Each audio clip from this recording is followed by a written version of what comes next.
we were college spring break. We started out because we had the swimming pool Hall of Fame. It was at a time when college students and high school students from around the country used to come here for their swimming meets and dive championships, and then they'd go back and say to somebody, wow, I had a great time, it's a great place. And then, by 1960, none less than George Hamilton and Connie Francis told the rest of the world where the boys are. And that became a very, very strong image for Greater Fort Lauderdale and therefore for Broward County, because Fort Lauderdale was at that time the know-all, be-all of this county. Well, in 1985 we had 380,000 college students here during the 9-week period of spring break. They didn't have other places to go then. There was no Panama City Beach stuff and no, Bahamas stuff. It was Fort Lauderdale.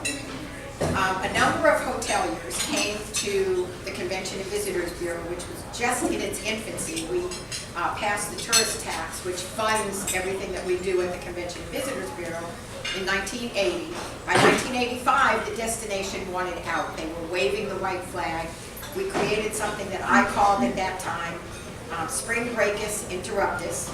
We gave a destination everybody and a chance to find out what else we could be. And seriously, those 380,000 kids spent $110 million during that 9-week period of time. The hoteliers were delighted with that business because they didn't have to put a dime into their business from spring break to spring break. They didn't care if the air conditioning worked because most of the kids climbed in and out of the windows. Sorry. I was born and raised in Miami Beach. My parents never let me come here for spring break. So I don't even really know what it was like. But I raised 3 daughters here. My husband and I raised 3 daughters here and said, don't go there for spring break. It's dangerous.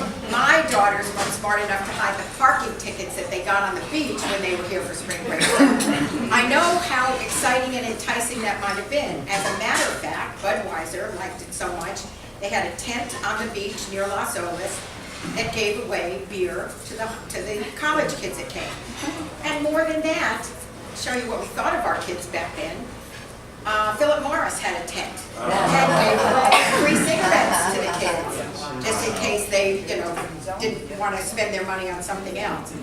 But that $110 million became kind of a mantra. There were some small businesses in the destination that really didn't want to make that change. They really thought that they were comfortable. They liked where they were. Again, no real private investment in the destination then.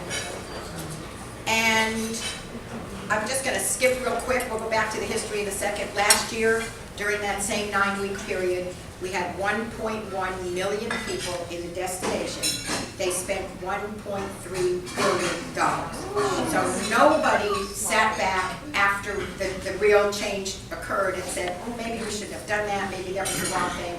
We look back at history and look forward at the progress and the future for this destination.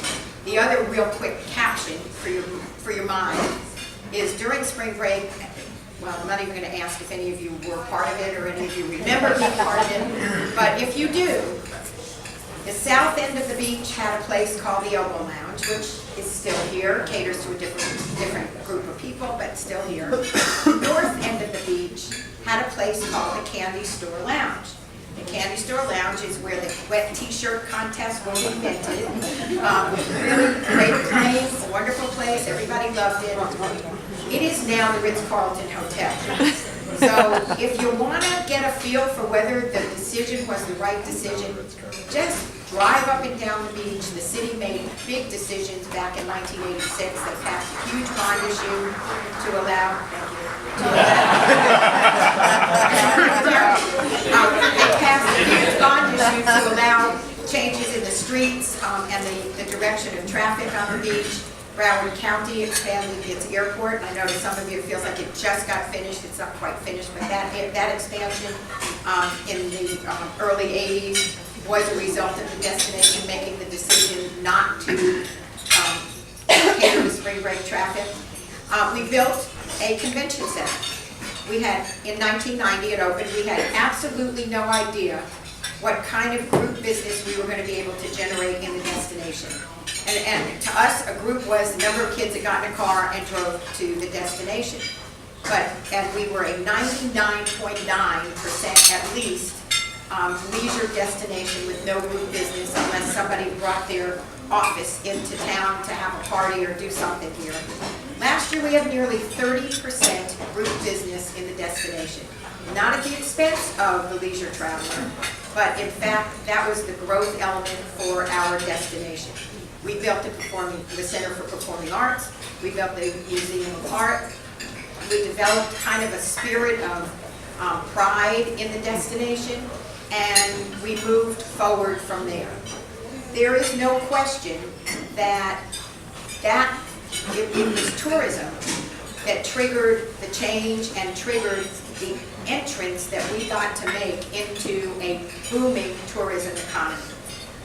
We generated, as I said, business in the arts. We generated business from group and travel business.